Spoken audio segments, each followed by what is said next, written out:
This is ThriveCasters, Thriving, not surviving. tackling youth issues that matter to you. Hey everyone, welcome back to another episode of ThriveCasters. Today we're going to be talking about a few different subjects. We're going to be talking about the George Floyd incident from last year, female police officers and what it's like being a black police officer in the police force. So I'm joined with some new people today as well. My name's Jednay. My @ on Instagram is JEDANAY. My name's Adam, and my @ on Instagram is AADAM_MLTARA. I'm Nathan. My Instagram is @Blakey_NB. Hello, I'm Sophie, and my Instagram is Sophie_Barma0711. Hello, I'm Chloe, and my Instagram is Chloe LUTUMBA. And our special guest, which is actually my mum, Genevieve or Jen. I don't think she wants to put her Instagram, but she is a member of the police force in the area that we live in. So just to kick it off, I wanted to start with a general question for you, Mum. Seeing as how we used to live in London and now we live here in Warwickshire, what do you think the police force is like? Like, do you think the attitude is different, the atmosphere is different from the way people treat you and stuff? When you say treat me, do you mean the police force or the community? Because it'll be a difference. Both. Okay, so obviously working in London, it's a very big police force. So you have like different areas, different boroughs. I think, and also there's obviously a lot more ethnic diversity. So I would say that there definitely is a difference between working there and working in a smaller force where there is less ethnic diversity and also just less people. So you're more likely to know people in a smaller police force than to a bigger one. Does that make sense? Yeah. Yeah. How does it feel? Like, what made you become a police officer? Well, I've worked for the police for 20 years. I didn't choose to go into the police force. I actually just fell into the job pretty much. So I would say, so I've been working for the police for 20 years. When I went for my interview, I just literally just needed a job, and I saw this interview and I turned up and went for it. However, what I will say is that at the time, which I didn't realize, they were recruiting specifically for ethnic minorities. And this is from the coming off of the back of Stephen Lawrence. And if you are all aware, Stephen Lawrence created a massive thing in the Metropolitan Police in terms of bringing up the institutionalized racism. And one of the things that stemmed from that is that they needed to be more ethnically diverse. So they was actually actively recruiting for, different types of people. All right, then. So to get into the deeper questions, I'm sure everyone's heard of it, all the listeners and presenters here today. The Black Lives Matter movement was massive last year for a reason, and it kind of stemmed from police brutality as a policeman killed a black man in the US. So my question to you, Jen, is what are your opinions of that, and how did you deal with that as police and as being a black woman? Because it's kind of a crossover. So obviously the Black Lives Matter movement has been around before, but obviously it came, to a huge, came massive to everybody last year during the thing that happened with George Floyd. Now, I think that, police brutality in general is a very serious issue. I think that obviously in America, there is different things. There's different issues as opposed to over here in the UK. However, there is still police brutality. So my views on, the Black Lives Matter movement is that, yes, it's important that we all, we're all treated equally. In working for the police, I feel that I wasn't really, like, nobody really questioned me or asked for my opinion in the police force, asking, how do I feel about this situation, which I thought was quite strange. And I actually brought it up, saying, like, why is nobody asking the opinion of Black people to how they feel about it? Because, I just think it would, if you want to know, get it from the horse's mouth kind of thing. So I think that they reflected on that. However, my police force in particular, and I think that a lot of police forces around the UK, it was the first time that they have to deal with this issue, because it's not just about Black lives, but it's about equality, and it's about equity. So I think it was good in the sense that it actually started making people in the places that needed to understand what was going on to actually take notice. And I saw that there was a lot of kind of sensitivity around allowing people to protest and to have their views. And also they was looking at what was happening in America, the way it was kicking off, and obviously they didn't want things to happen like that over here. So it was important to have that balance of allowing people to express themselves, but also being in a controlled and safe environment. And I would say even in our town, when they had their protests, it was more the young people that were coming out, and they were expressing the different types of racism that was happening in not just the police, but in the NHS, in the education system, and like I said, I've used that word already, institutionalized. That is the big difference between the UK and the US. Whereas the US, things are probably a little bit more blatant.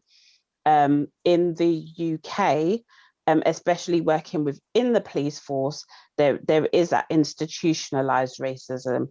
Now, institutionalized is interesting because it doesn't mean to say that you yourself has to be a racist person. It means that the kind of processes and the things that are put in place are made to oppress a certain type of person, if that makes sense. Yeah. Do you feel like opportunities and like you're treated different to your peers because either you're a woman or because you're Black? Like, as you said, even if it's not blatant, do you ever feel that? I think that like I said, on the grand surface of things, everything is pretty equal. And there has actually been very few times in my career that I can say that I've been subject to direct racism. But I do feel like when you look at the opportunities for things, you can be held back because of just your background or your social economics. You may not be able to do a certain job because a policing is 24 hours, and if you have a family and stuff like that, you have to have a very supportive network in order to do certain things. So I think in sense of things like that, there you can be held back. However, I will say that the head of the biggest police force in the UK is now a woman. And I think that we should take that into account. And the force that I work with also has the highest representation of women in kind of managerial positions. So I think that that's a positive thing. Yeah. I know that you go to work in different areas sometimes. So do you feel like you get treated differently? Because we live in a white predominant area right now. Do you feel like you get treated differently in the different areas that you go to from here? You can, well, if you're talking about members of public, again, you can get treated differently, but in actual fact, I would say that I get treated differently kind of outside of my role more than I do inside of my role. So for example, if I walk into Tesco's, I could still get profiled by security guards, and people watch me in certain ways, or an elderly lady will hold onto her bag a little bit tighter because they're not used to seeing a Black woman, as opposed to necessarily being in my role. However, you do get you do get general comments, like people will say things like, "Oh, where are you from?" And I will say London. And obviously that's not necessarily what they want to hear, but I think like people need to kind of accept that this country is very multicultural, and a lot of people see themselves as British that may not look like what you expect a British person to look like. Do you think it's important that BAME police officers are hired, or do you not think it makes much of a difference?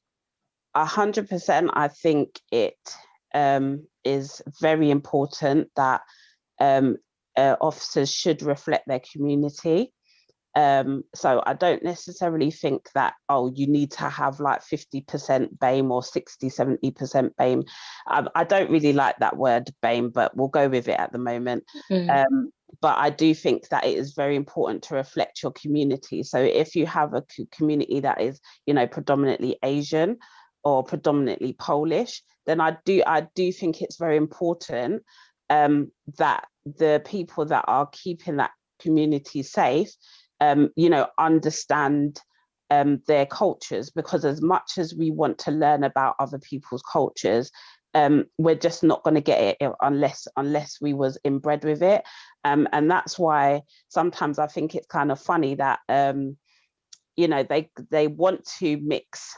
They say the BAME communities now comes, it almost encounters more people than the non-BAME, if that makes sense. So what I mean by that is that, as long as a police force has a percentage of Asian, Black, Eastern European, Filipino, whatever you want to call it, as long as all of those, they have a quota of all of those, they consider that they've met that quota. However, there could be a percentage of that community that is more than what they have there. So I'm not being funny, but if I go into an environment where we're dealing with like honor-based violence or honor-based crimes, I'm only going to understand that from a textbook point of view. I'm not going to understand that from a cultural point of view. So this is where I think they need to look a little bit more in depth into actually what is the community in that area and how can we support that community in that area. I have a question for everyone. Do you think people of ethnic minority have to work twice as hard to get where they want to be in life than, I would say, white people?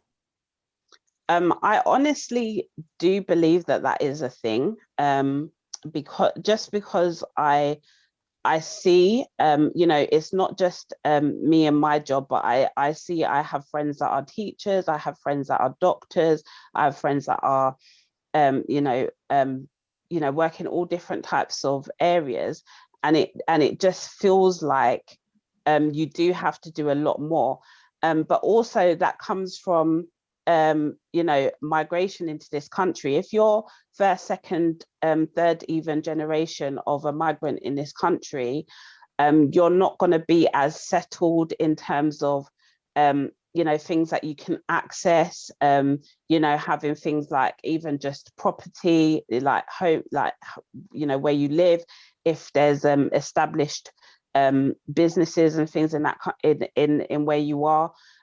So to uproot yourself and take yourself to a totally different area, it takes a while to settle down. So I do think that can be a major factor, but I also think that there's things like social economics. So if you are from a low income family and things like that will make a big difference to that as well. Yeah, I think from things that we've seen, especially in America, and like all these videos that have gone viral and stuff, you see more white police officers than you do black police officers, for example. And I feel like just to get in that position, to get the role of becoming a police officer is harder for the black ethnicity group. And then we see the way how they are like manipulated by white officers, like the George Floyd incident, for example.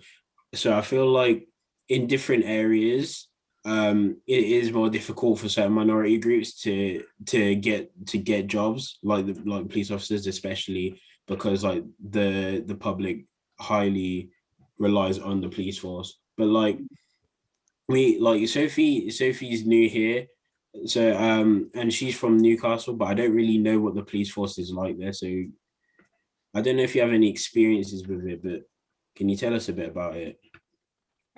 Yeah, I don't have personal experience, but coming from my peers, it's very, I feel like when you're looking up to like the law and what you're like aiming to like follow by, if you're looking at the law that's very well majority white, I know there's been a lot of incidents because my area's quite got a high ethnic minority, and I know there's been quite a few like racial incidents, and I feel like that gets into young people's heads, and it's like, well, how can I go and aim for that job or similar jobs if I'm not even being respected now? If that makes sense.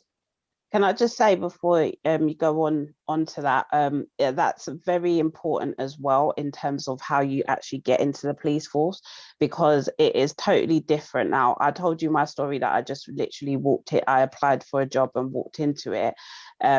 These days now, there is a very, very long process, especially if you want to become a police officer. But also there's many jobs in the police force, just you know, there's not just police officers, but to become a police officer, it's a very long process. There's an application process. There's you know, there's a fitness test process. There's you know, there's a lot of things that you have to go through. And now they've introduced a degree system. So actually, you actually need UCAS points to get onto the police degree apprenticeship. So it's almost like you have to go through the process of doing your A-levels or BTEC or whatever, and then you go on to do what a kind of degree to become a police officer. So you know, it's not just as simple as just going to get a job, and I think that can again affect people in you know, for many different reasons, because if you need to work and you need to earn money, you haven't got the support structure you know, to go through that. So I think that's important. Do you think that this new hiring system is more on the good side or the bad side? Because when the protests were going on, a lot of people were complaining that the police don't spend enough time while in America, the police academy or in the hiring stage, so they don't know how to use their power properly, if you know what I'm trying to say.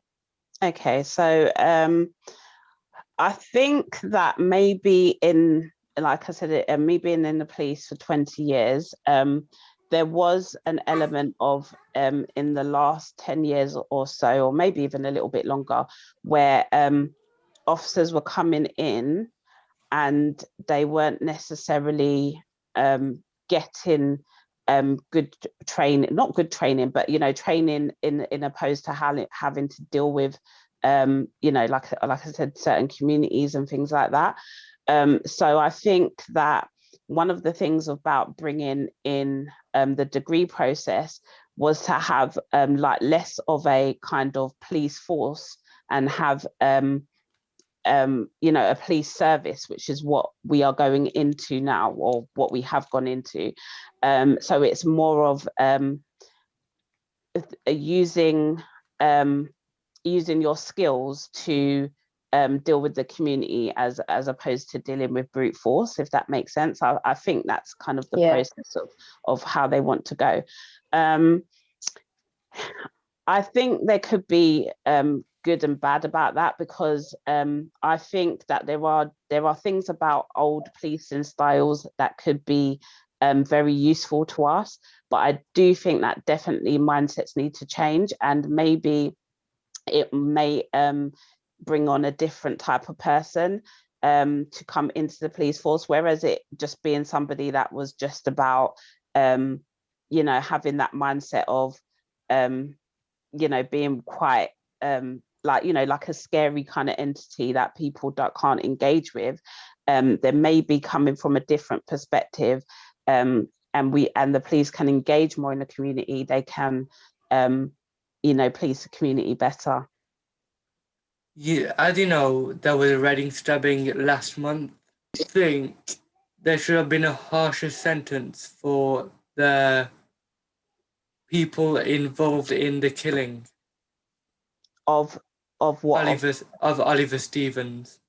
Oliver Stevens. You mean, sorry, who's Oliver Stevens? The boy who got stabbed. Was he 13? And he was set up. Okay. Nothing in Reading. Oh, in Reading. Okay, yeah. I do think for sure that our criminal justice system needs a lot of it needs to be looked into, because I feel like from a perspective of somebody that is committing crimes, it's almost like when you're weighing up the options of you know, what's the worst that could happen, you know, if it comes to the point of, yeah, you do go prison, you know, for me it's not discouraging enough for people to not think to do things. So I think that that could have been a brilliant case where you know, precedents could have been set, because these things do happen quite regularly, but obviously because this is the first one that has, you know, got into the media, it could have precedents could have been set. But then who am I to say? We don't know the background information of the people that are involved, and I believe that there's a story behind every situation. So I would like to have heard both sides to make a full decision about that.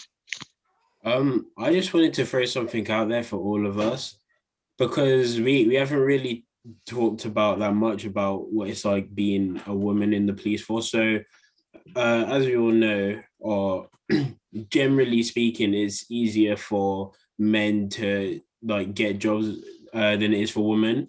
So I just wanted to know what you guys thought about, like, do you think, like, obviously it's not fair, but like, how do you think you would go about it if you got in let's say you had a situation where when a woman, for me as a guy, if a woman went for the same job as me and I got the job because I'm a man and she's a woman, I wanted to know like what you guys would do about it, really, because it's a lot different for women to, like, you know what I mean? It's more difficult for women to express themselves and actually get these jobs. And I feel like it needs to be out there and spoken upon more. It needs to be like more aware. So, you know what I mean? Well, I think it's very obvious that it's a problem, but it's really hard to do something about it these days. Like, people know that that's an issue, but it's hard to change, like you said, the way the system is. I'd just like to add to that by saying it's not like as much of a problem as it was maybe 30 years ago, but it still definitely is a problem and still definitely needs to continue to kind of develop and become less of a thing. Yeah, can I just say as well, a lot of processes, including the police, is now done whereby the applicant, the people that are like doing the paper sifting, don't necessarily know if it's a man or a woman until a certain point, which I think is a good thing. So if you guys are ever doing kind of online applications or things of that nature, a lot of the time the information about your you know, if you're male or female, your ethnicity and whatever is not shown on like I said, until a certain process.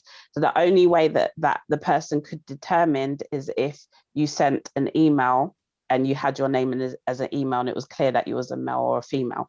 So I think that in that, just that initial stage, it's getting to, you're not actually knowing if you're dealing with a man or a woman. So I think that is a good thing. And I do think definitely in the police, women are getting way more, there's more women actually being encouraged to apply, but they're getting more equal opportunities. So I don't know if you guys see, police officers in your area, if you notice that there's more female officers, if that makes sense.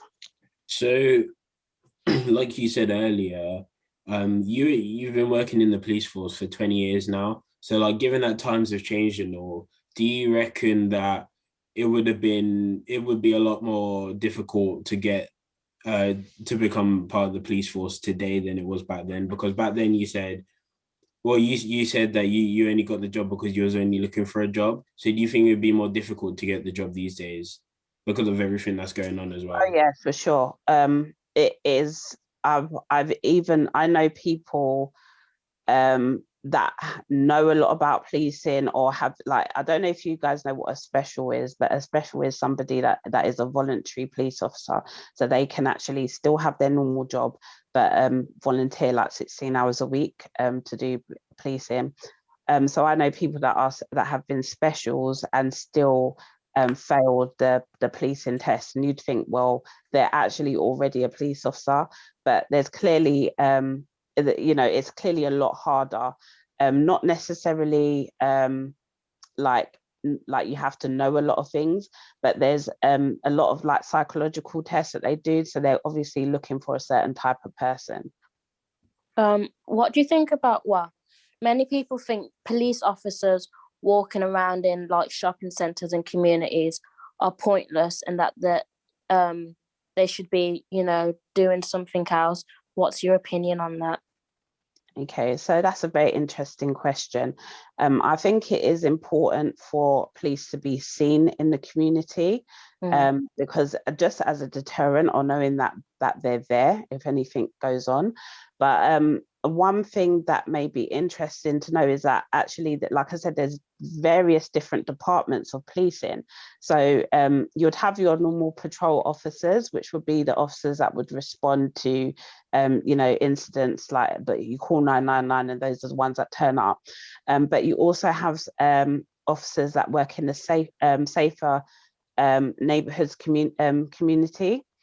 So they would actually be assigned to a specific area, and it's probably more likely to be those kind of officers that you see patrolling or actually like dealing with like a specific area. Again, the officers that you see driving around, stopping people driving and stuff like that, that is also another unit of traffic officers. So there's various different units that are assigned to different areas. So people have to remember that if they see an officer patrolling on the streets, it's more likely because that is their area that they patrol. Does everyone see enough police presence in the area they live in at the moment? Is everyone? Yeah. No, I haven't. Definitely not. Unfortunately, another thing because of that is literally we just don't have the numbers to do that anymore. Not only is crime rising, but police officer numbers have gone down, even though they've said that they've employed 20,000 more officers in the last 5 years or whatever it was. You have to remember that also at the same point of police officers joining, police officers are also leaving. There's police officers that don't really get past the first 5 years of the job. A lot more are leaving within the first 5 years than ever before.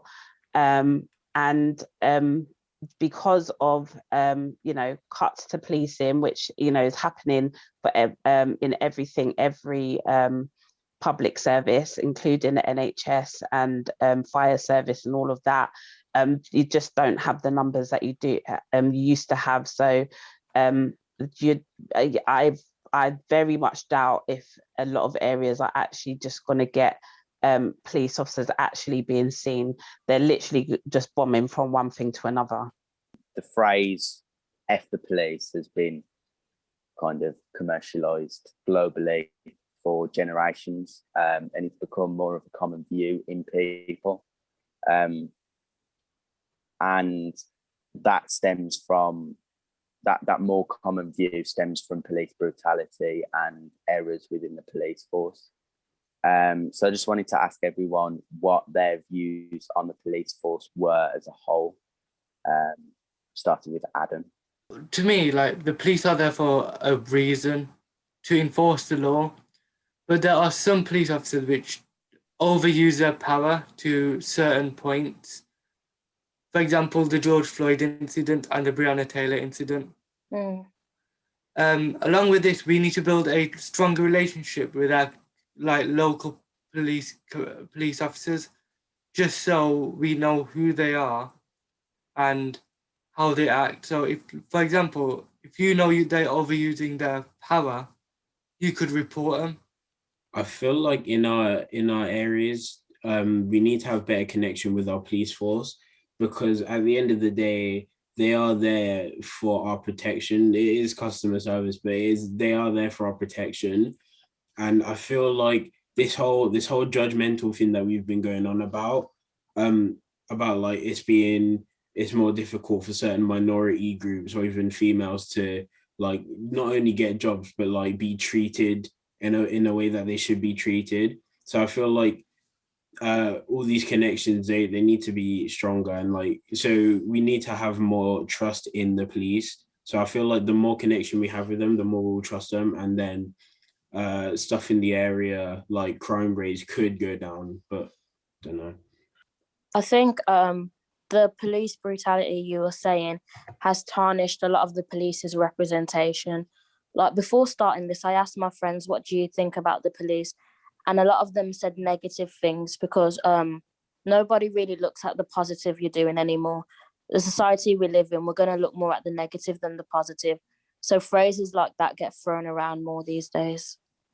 I was just gonna ask, because obviously it's quite known that we need to like make the connection to the police a bit more, like, so everyone feels like they can speak to them and stuff like that. But like, how do you think we could go, like, that could be gone about? Like, do you think it has to start with like from your young, like maybe like something to do with during education or something like that? I'm just wondering what you think, like how are we gonna incorporate that like rapport from a young age? Yeah, I do think it's important, and I think everything that everyone has said is very valid. I don't think it's the fault of young people or the community to not like the police, because definitely horrible things have happened. But I do think that it's up to every police officer, everyone that is representing the police force to present themselves in a way that they can be reachable. So I think it's down to the police to actually engage more with communities, find a way of engaging better, if that means going into schools and talking to people more about what the police is about and what they can support you with. Fair enough. In every industry, all you have to do is you can do good all your life, and all you have to do is one wrong thing to get tarnished.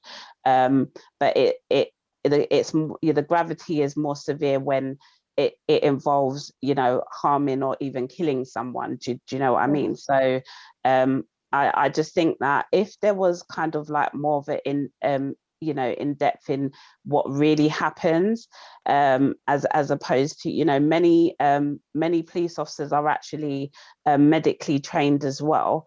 So it would be interesting to understand that when you see these stabbings and shootings that happen, even though our NHS and our paramedics do an awesome job, unfortunately they cannot attend the scene before police officers arrive because of their safety. So a lot of police officers are actually trained in like life-saving skills to be able to keep people alive until the paramedics get there. You know, a lot of, you know, there's just so many stories and so many scenarios that you wouldn't think that police officers do until you know, you're actually affected or you actually see what they can do for you. But also, I think that because you know, the way that our criminal justice system works and the way that we are not really doing enough for the community because there's not enough of you know, them in the UK, a lot of people feel let down by the police. And I would say that even in my communities or people that I've worked with or who know me, I do get a lot of stigma from being part of the police, because the community are like, well, you know, you're basically selling yourself out then. So those kind of things you have to deal with being in the community as well. So you have to have like a strong mind. But if people do not join the police force and do the right thing, then we'll never have change. Yeah. My opinion on the police. I know I'm generalizing here by saying this, but I'm going to be honest. I don't trust the police just because I've seen so many stories and relating it to personal experience. I've been stopped and searched before for what I still think I got stopped and searched for no reason. I've been just the other week, actually. I was just walking, just in my village, just walking around. A cop car comes up to me, just asks what I'm doing. I was literally just doing nothing. I was just walking. So from personal experience, again, I'm generalizing. I understand why the police are there and there's good police and bad police, etc. But personally, I don't trust them. Yeah. And when you get stopped and searched, do you feel like do you feel infringed by the way that they treat you? How does it make you feel? Well, I've only been stopped and searched once, and I was literally doing nothing wrong. I was sitting on a car park with a few of my mates, just listening to music. Granted, we did run because of the people ran, so I decided to run. I've already explained the story in another podcast. They caught me as I was running, and I think in that instant, like in that circumstance that I was in, I think they dealt with it quite well. I don't really have anything to report of the stop and search itself. They searched me for drugs and weapons. I got an email about it on my phone shortly after. So the actual stop and search, I don't think was a problem. It was just that we were doing nothing wrong in the first place. I didn't see why they were stopping or if they had the intent to stop and search us in the first place. But it was fairly intimidating. But at the same time, I was pretty chilled out about it. So Yeah. Nathan said that like overall he doesn't really trust the police. So do you guys think that the police should be defunded, or like can they even work? With defund the police, I feel like when people were saying that was more for the USA. I feel like for different countries, different cities, it would work a bit differently. Certain places need more funding and certain places don't, I'd say. Yeah. I think that in certain areas that we've seen, like America with the George Floyd incident, for example, I don't think we can say defund the police because of that police officer chose to do that to George Floyd. And then if we do defund the police because of that, then it affects everybody else. Like, because we live in England, like my mom's going to get affected because of something that an American chose to do. You know what I mean? I mean, yeah, maybe with that situation, it means people were saying defund the police because that way it would teach them a lesson. Maybe that's what was going through people's minds. If you know what I mean? Like, if they're defunded, they'd act right. It's almost like actually getting somebody else in charge to actually run it differently is maybe what they wanted to do. Yeah. I would I would say if we actually did defund the police, it would make a massive impact to many police stations and anyone who works within law enforcement, because it'll end up in some people losing their jobs because they're not getting paid enough. People won't even be able to feed their families if they're working with law enforcement. I think when someone gets hired as a police officer or anything, which gives them a certain amount of power, there should be more background checks which could go deeper in than normal jobs do. Well, I kind of wanted to know what Nathan thought, because he said that he feels like he got stopped and searched for no reason.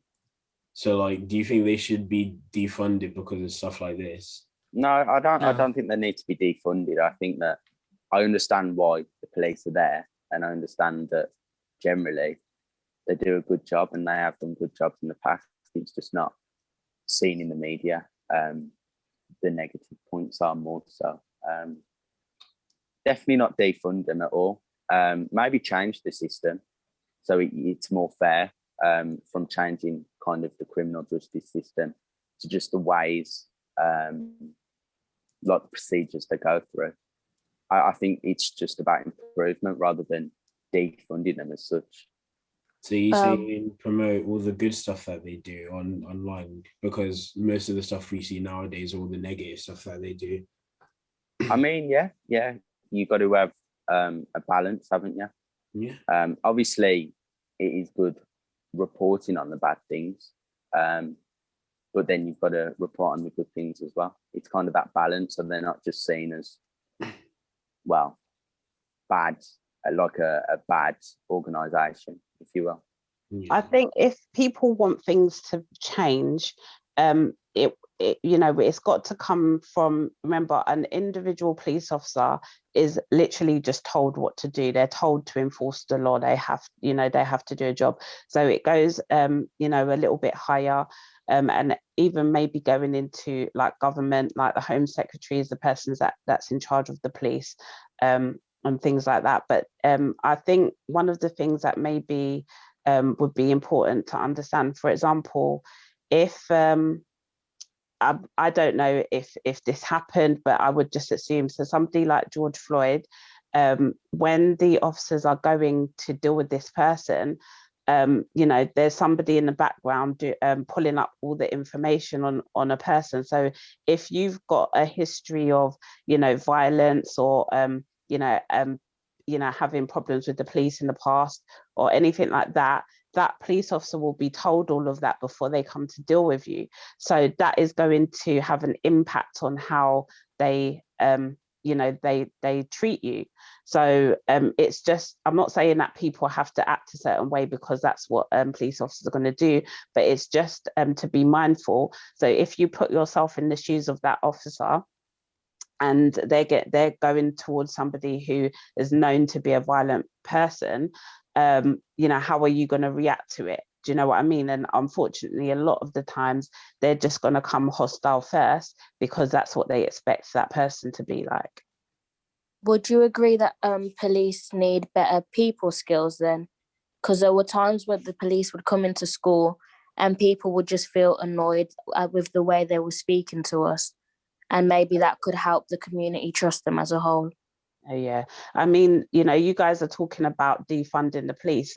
Like I've mentioned before, the police have already been, depleted over the years dramatically. I mean, even right now, there is a silent one happening where a lot of people that are in the police force are losing their jobs. And usually what happens is that it's back office staff that leave the police force because a police officer can't be made redundant. So back office staff will lose their jobs.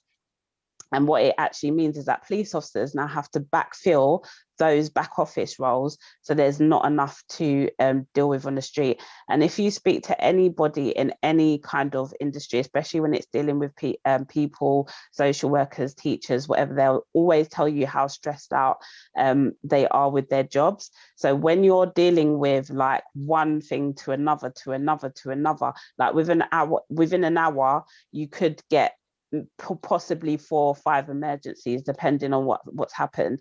You get to that point where you're just frustrated. But also the police officers that are going into school are not trained to go into schools anymore because they've taken away all the schools officers. So things like that, if you're just pulling a bobby off the street to go and talk to a bunch of kids, they're not going to have the people skills to be able to engage with them. It's simple as that. I would like to ask one final question from my perspective. This is a question for everyone, so how could we build a better relationship between the police officers and us as the youths? Can we start off with Sophie, please? That's quite a hard one because I feel like it's deep rooted, so it'll take a while, but I'd honestly say it's just about like awareness. Like you can't like change one police officer, like one encounter you've had, but if like there was more funding, and as you said, like if it's like to incorporate like maybe police visits, or just because I feel like the only time your police officer would ever visit a school is if someone had done something wrong and everyone would be like, oh my god, what we've done or whatever. So if we changed it so it's a bit more like, oh, let's come in and speak about this, like police cadets or stuff like that, I just feel like you like acknowledge the police for being bad. So if they didn't have as much bad connotations, which I know isn't everyone's fault, but yeah, maybe just change something like that going forward. Yeah, going off what Sophie said, I feel like we just need to enforce them more. And like you asked earlier, how would we go about like building a better relationship? If we do bring them into schools and like teaching children from a young age, if they are educated earlier, so they know like that the police are there for them when they need them. And it's just a matter of balance, like what Nathan said. I'm taking what everyone said from earlier.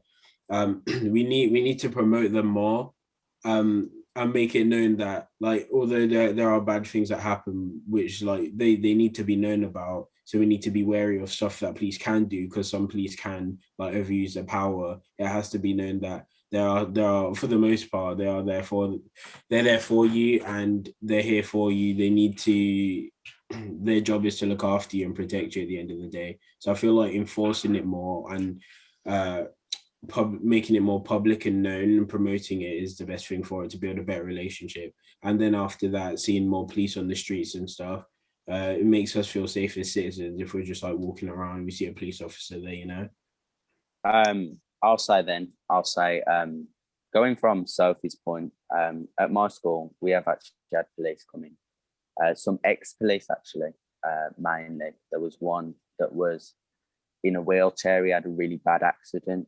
I think during service, and it left him paralysed.